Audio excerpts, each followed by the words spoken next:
Olá pessoal, tudo bem? Hoje iremos começar o conteúdo do terceiro bimestre, tá? É o módulo 13 do caderno 3 de vocês, tá? Conteúdo com a introdução à óptica. Já no início, como de praxe, peço desculpas a vocês pelo formato, né? Felizmente continuo com essas restrições em relação à condição de estar levando conteúdo para vocês, mas não vamos desanimar. Isso tudo um dia vai passar e a gente vai conseguir recuperar um pouco a nossa normalidade, tá ok? Então, na óptica, a gente vai estudar como elemento principal a luz, tá? Que é a mais importante onda eletromagnética. Veremos algumas definições e em seguida alguns fenômenos luminosos provocados pela propagação da luz. Bom, primeiro nós precisamos definir o que são as fontes luminosas, tá? Temos dois tipos de fontes luminosas. Primeiro é o corpo luminoso, aquele que consegue emitir luz que ele mesmo produz. Por exemplo, o sol ou uma lâmpada acesa, tá? O corpo luminoso ele não depende de uma outra fonte para poder emitir a luz, tá? Diferentemente do corpo iluminado, que é aquele que não produz luz própria, mas reflete a luz que recebe para a vizinhança. Um exemplo de corpo iluminado é a lua, né? Que vamos supor, por exemplo, se não existisse o sol, nós não veríamos a lua, né?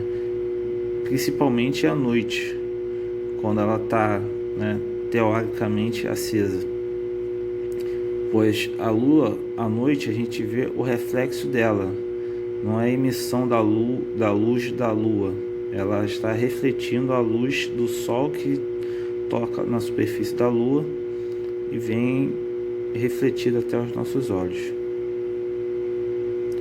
Outro exemplo de corpo iluminado é a parede de um ambiente. Você está em um local onde tem a luz acesa e consegue visualizar a parede de um ambiente. Isso é um exemplo de um corpo iluminado. Agora, a definição do raio de luz é a representação gráfica e geométrica da direção e sentido da propagação da luz. Já o feixe luminoso é um conjunto de raios de luz que pode ser divergente, convergente ou paralelo. Então, temos aqui os exemplos de raios convergentes, tá? Ou seja, os raios de luz estão convergindo em um ponto. Raios de luz não foi feixe luminoso divergente, está espalhando. Por exemplo, o farol de um carro. E o feixe de luz paralelo. Ok? Agora iremos definir o que são os meios ópticos, né? Meio óptico é o meio material em que a luz se propaga, ou seja, o ambiente onde a luz está se propagando, o tipo de ambiente onde a luz está se propagando. Nós temos três tipos de meios ópticos. O primeiro deles é o meio transparente, onde os raios de luz atravessam de forma regular com pequena absorção. Um exemplo, o vidro de uma janela que está recebendo a incidência das luzes solares, tá? A luz, quando atravessa o vidro da janela, ela vai sofrer uma pequena absorção e, consequentemente, um pequeno desvio, tá, na sua direção, tá? Mas ela vai continuar a sua propagação de forma regular.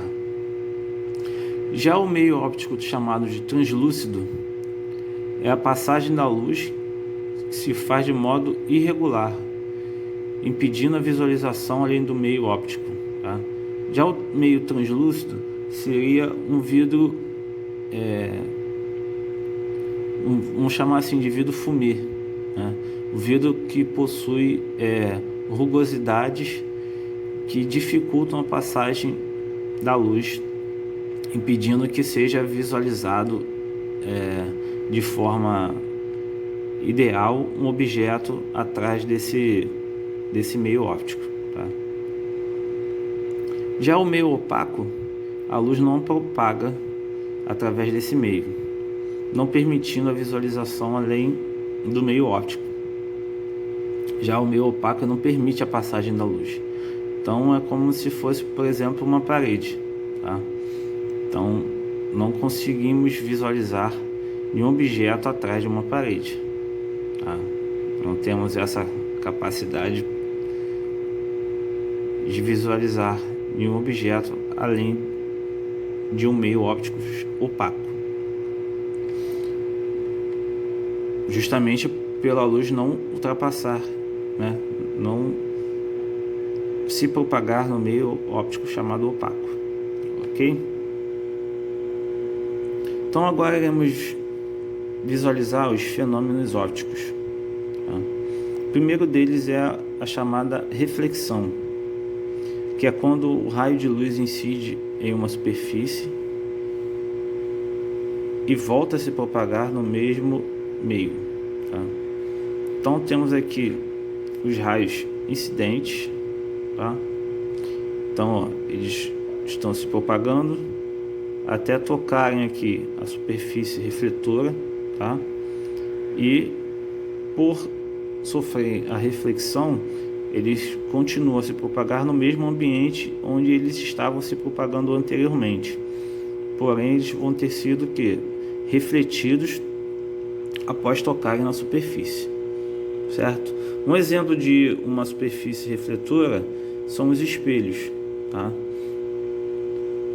O espelho ele tem essa capacidade de realizar a reflexão luminosa, tá? Nós iremos estudar mais adiante essa propriedade, né, dos espelhos e as consequências dessa reflexão luminosa, tá? Teremos um capítulo específico só de espelhos, ok?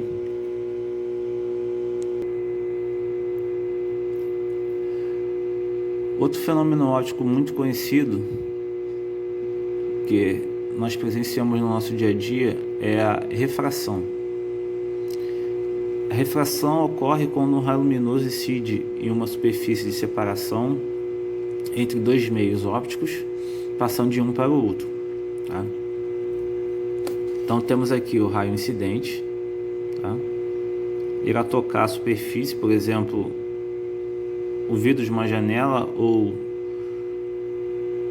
a superfície da água de uma piscina ou de um lago, tá? E o raio luminoso, ao atravessar essa superfície de separação entre os meios, tá? Ele será refratado, ou seja, sofrerá uma pequena absorção aqui, um desvio na sua direção e sentido, tá? Também iremos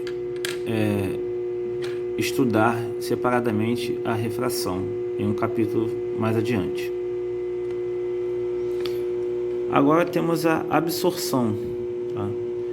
A absorção ocorre quando o raio luminoso incide em uma superfície e uma parcela desse raio não reflete nem refrata. Ou seja, nesse caso, ela foi absorvida em forma de calor. Um exemplo disso é um raio solar, né, um raio de luz, tocar uma parede, né? Então temos aqui a parede, o raio de luz toca a parede aqui, ó, nessa região onde vai estar sendo o raio de luz incidente, ali na parede vai estar aquecida, né? Vai sofrer um aumento de temperatura em virtude dessa absorção da energia solar, tá? Sendo que uma parte desse raio será parcialmente refletido, justamente para podermos visualizar esse objeto. A seguir, temos as definições de cores, né? Que é também um estudo muito importante na área da física, tá? As cores dos objetos, elas são definidas através das luzes que estão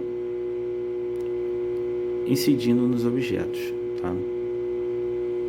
Então, quando nós temos a luz branca, que é a que leva todas as frequências de cores, ou seja, a chamada de policromática, diferentemente de um raio de luz vermelho ou verde, que é considerado monocromático.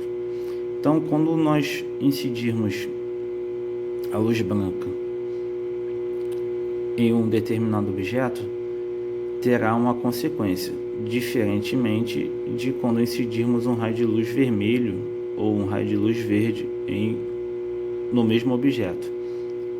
Iremos visualizar o mesmo objeto com cores diferentes. Vamos a seguir tentar entender um pouco mais sobre isso.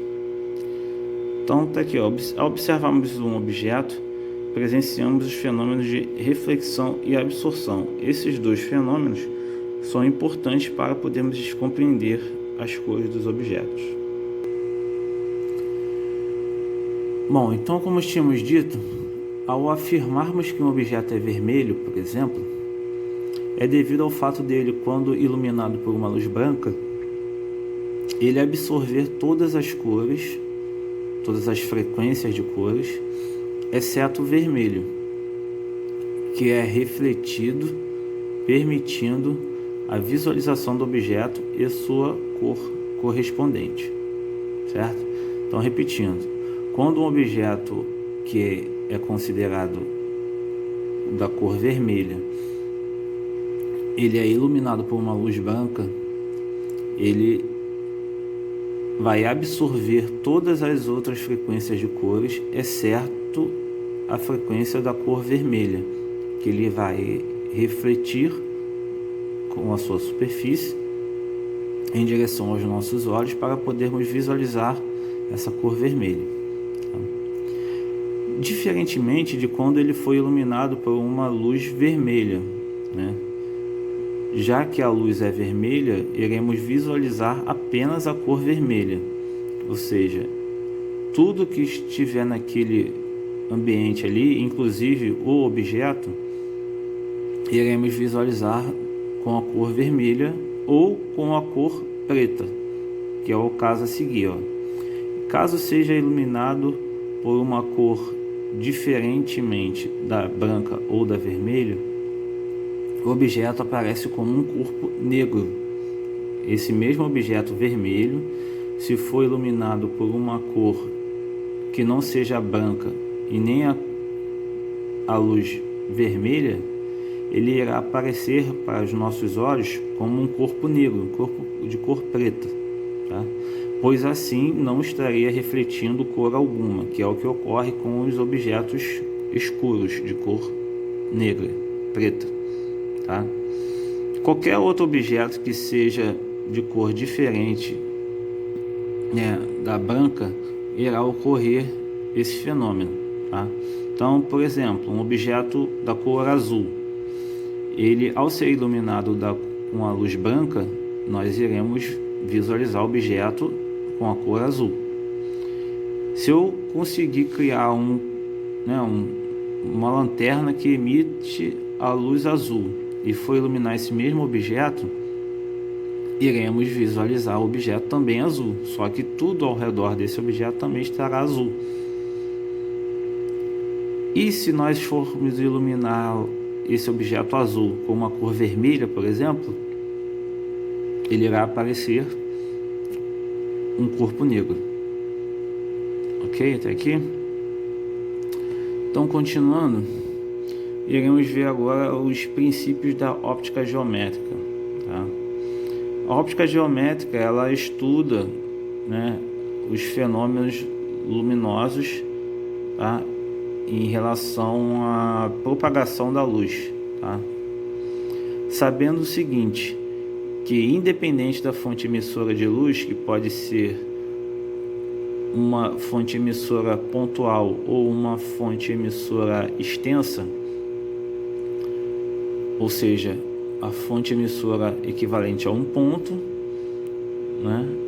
Um raio laser, por exemplo, ou uma fonte emissora extensa equivalente a um farol de carro, por exemplo, tá?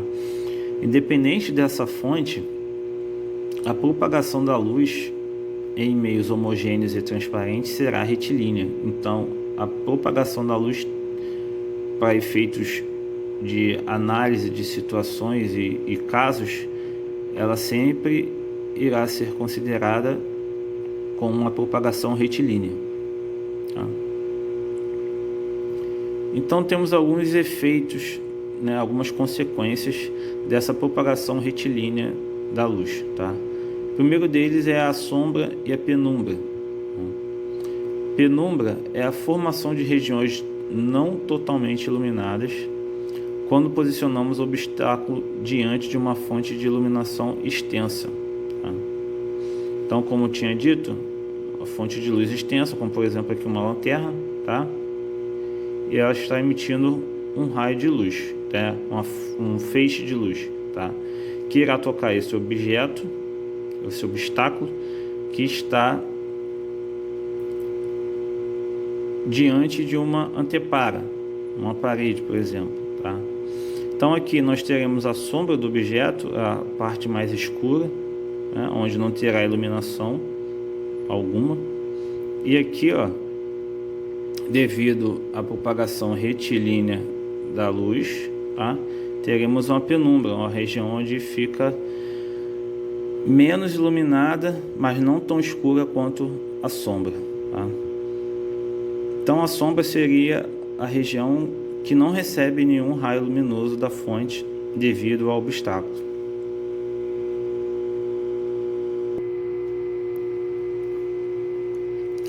A seguir temos um exemplo dos fenômenos luminosos, que são os eclipses. Os eclipses ocorrem devido aos movimentos relativos entre a Terra, a Lua e o Sol, tá? Possibilitando então que nós possamos observar os conceitos de sombra e penumbra na formação desses eclipses, tá? Que são dois tipos. O primeiro é o eclipse solar e o segundo é o eclipse lunar. O eclipse solar é quando a Lua se posiciona entre o Sol e a Terra, ou seja, ocorrerá a ocultação do Sol pela sombra da Lua, no caso das pessoas que estiverem posicionadas, né, em uma determinada região do nosso planeta, o planeta Terra, conseguirá visualizar esse eclipse, né? No caso, o Sol sendo encoberto pela Lua, pela sombra da Lua, tá? E nas regiões onde ocorre a formação de penumbra, tá, nós dizemos que existe um eclipse parcial, ou seja, não teremos o eclipse total, tá? A seguir eu vou tentar incluir uma imagem do livro de vocês para poder ficar um pouco mais claro visualizar o fenômeno.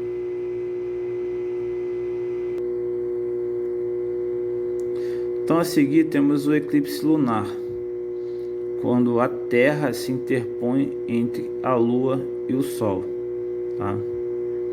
Perceba que quem vai girar, vamos dizer assim, se movimentar, é apenas a Terra e o Sol em relação aos eclipses, tá?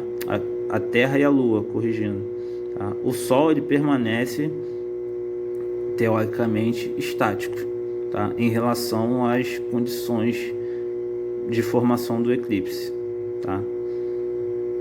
Também irei tentar incluir uma imagem do livro de vocês para poder demonstrar eclipse lunar.